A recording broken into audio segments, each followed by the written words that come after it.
career, I've had several young athletes that have had cardiac issues. Some have required surgery, others have not. And what I look for in those athletes are, are they going to have chest pain? Are they going to have shortness of breath? Do they have any pain in referred sites?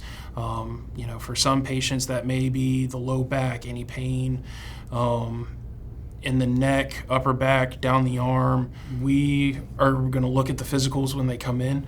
We're going to notify the parents, and we're going to make that recommendation that, hey, we do recommend that you see a pediatric cardiologist, especially because they are minors. There's a big section of, have you ever had anybody in your family who's had one of these events? Have you ever had one of these events?